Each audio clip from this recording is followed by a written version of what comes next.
Um, yeah, it was good to be out there, facing the white ball again. It has been a while. Um, I think it was a pleasing effort for me. It's always nice to contribute to the team.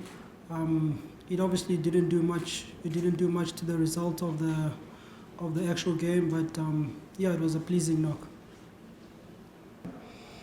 Yeah, I think last season was a big season for me in terms of white ball cricket.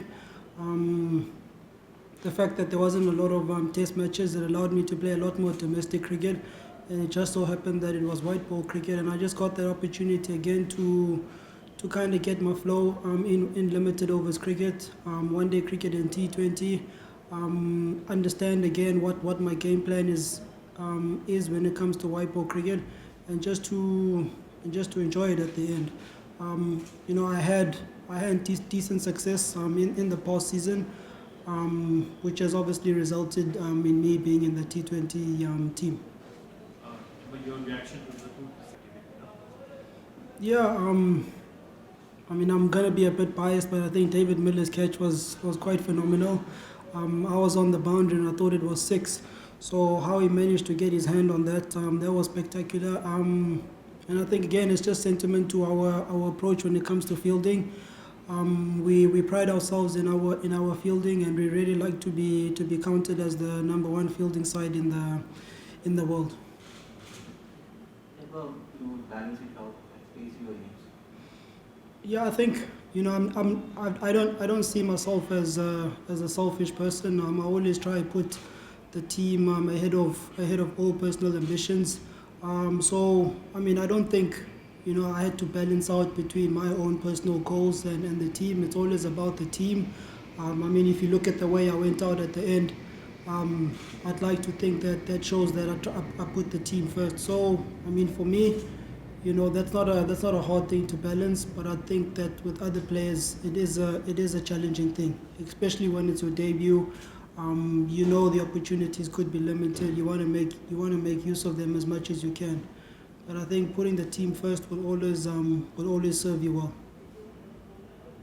Hi, Temba.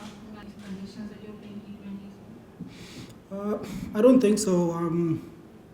I think if when David came in at number five, I think in the 13th over, I felt that we were in a very strong position, and I think that's where we probably fumbled a bit in our batting calls. At the halfway stage, I was honestly thinking 180 at least. That would be a very competitive score. But yeah, I think we just weren't able to get going. I'm also one to blame. I wasn't really able to get the momentum, and all the other big hitters. I felt the platform was really set for the boys to go out and do their thing. But it's something that we can work on. I don't think we were completely outplayed in the game. There was a lot more. There were a lot of positives that we can take into the game going forward. What went wrong? Uh, to be honest, man, I think the first 10, 12, 14 overs, I thought we honestly played them well. They were always going to have a good bowling phase. It's very hard to play a perfect 20 overs of cricket. And I think as much as they had those good 2 or 3 overs, we were still able to, myself and Quinton, we were still able to build that partnership and get us to a good position. Like I've been saying around the 12th over. I think from the 12th over to about the 16th, that's where I'd like to think that we lost the game in our batting. And if we're able to kind of up or keep up the intensity there, I don't think we would have ended up with a score of 150. Last two questions.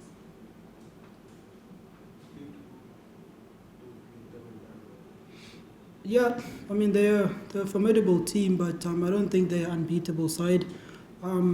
Like I said, with our batting, it was just one phase that we let ourselves down, and a quality side like this is gonna make us pay. So I think there'll always be moments in the game where we can win, and I think for us it's more about being aware of those moments and making sure that we're in the right mental space to win those moments.